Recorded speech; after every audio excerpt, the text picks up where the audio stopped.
At 8:12 on Friday night, her laugh reached me before she did. The laugh she used to save for me, now spilling from the restaurant doorway. Behind her walked the man she once called her ex, a smug half-smile that suggested he knew a secret I didn't. She waved as if this were ordinary. "Honey, this is Evan, my colleague from the new project," she said.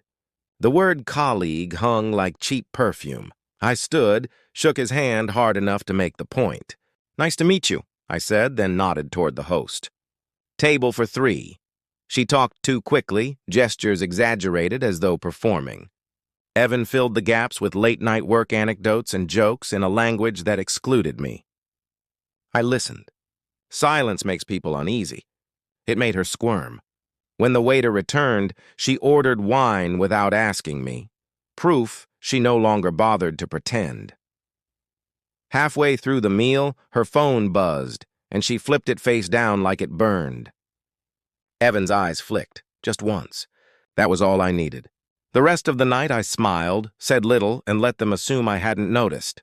But I counted every look, every small movement. By dessert, I'd decided on a quiet, precise answer.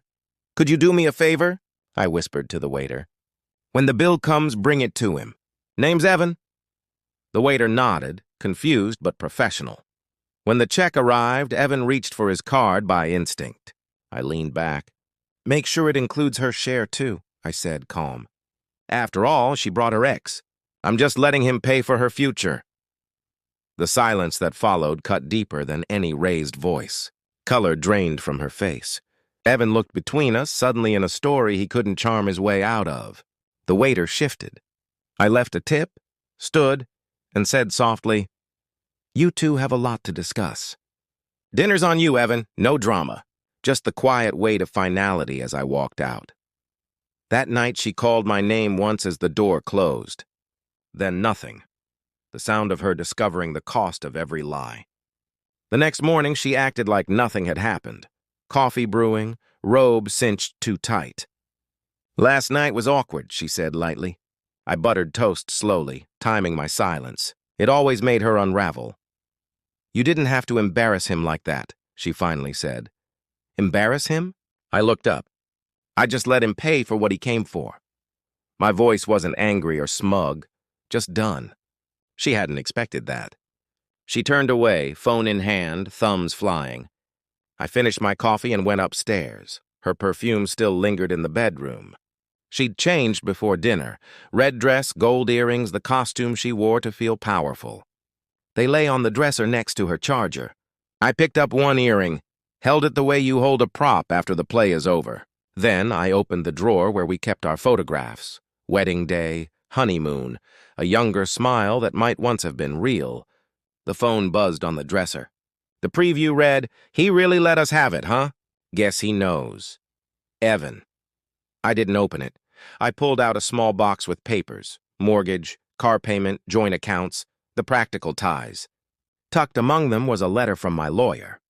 I'd met him 2 weeks earlier, quietly. No rush then. Last night made things simple. When I brought the letter downstairs, she watched the header, Law Office of Green and Associates, and trembled.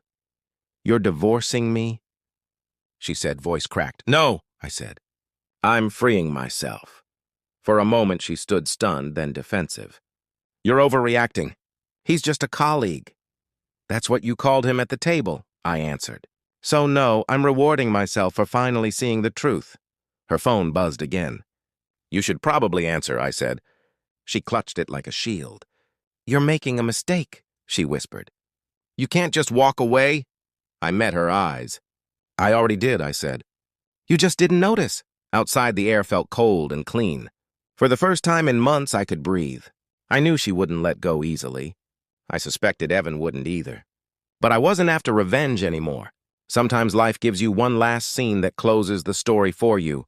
You only need to be patient and silent enough to let it happen. 3 days later, she called. Her voice was the one she used when she wanted something. Softer, practiced. "Can we meet?" "Just to talk." Curiosity is a dangerous thing that pretends to be closure. We met at a small downtown cafe. She looked like she wanted to sell a second chance. Hair done, makeup masking the mess. "Divorce suits you?" She tried. Doesn't suit me. Freeze me, I said flatly. She claimed Evan was out of the picture. He turned out disappointing, she offered. I almost laughed. Shocking, I said. The man who flirts with married women lacks integrity. Who could have guessed? She leaned in. I made a mistake. We can fix this. No, I said. She looked different from the woman I married. Softer in some places, harder in others. I miss you, she said finally. You miss who I was when you still respected me, I replied. She reached for anything. You were cold, she said. Always working. I smiled at that. The silence she complained about had become my shield.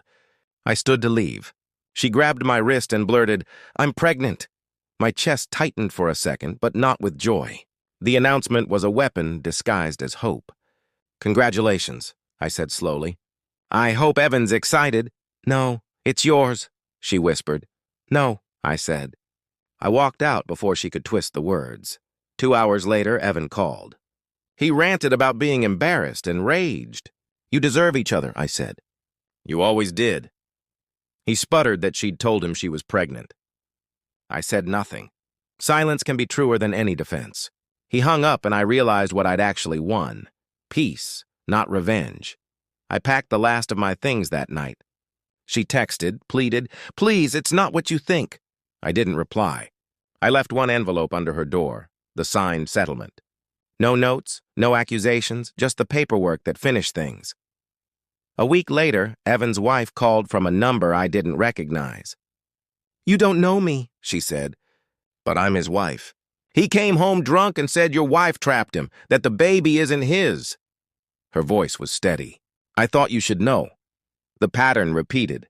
Same song, different faces. She told me he'd left. You did the right thing walking away, the woman said. I thanked her. I visited the restaurant where it began. The waiter remembered. Evan came back that night, started yelling in the parking lot. Security had to intervene. The quiet implosion didn't surprise me. I paid for my coffee, left a generous tip, and walked into a city waking up. For the first time in a long while, I felt the rhythm of life again. That evening, I received an ultrasound photo and a long, pleading paragraph. I forwarded it to my lawyer with one line. Add this to the record. I spent the day clearing boxes from the garage. Wedding gifts, holiday ornaments, letters. I kept only the restaurant receipt with Evan Turner written at the bottom. I mailed it to her new address. No note, no flourish, a small, silent reminder that some debts follow you.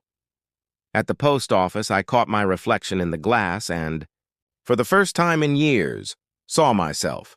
Not husband, not victim, just a man who stopped chasing explanations. I burned the receipt later that night, watching the paper curl and blacken until the ink vanished.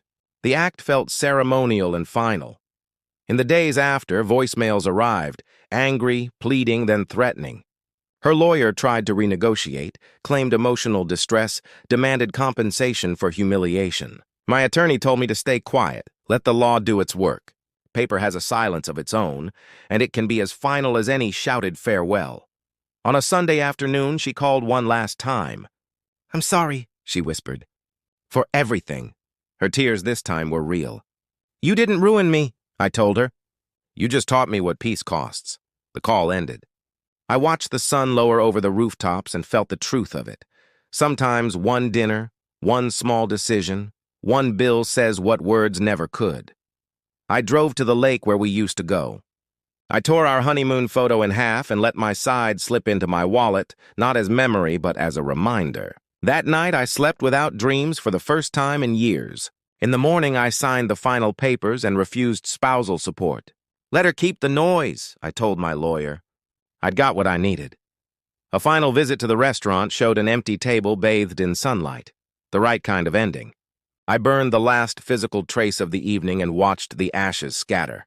Then I turned back to the house, to the ordinary sounds of a new day, birds, distant laughter, traffic. Healing, I realized, is shaky at first, then steady. Would you have stayed angry or walked away and let silence do the speaking? If you want more stories where truth lands louder than revenge, subscribe for the next one.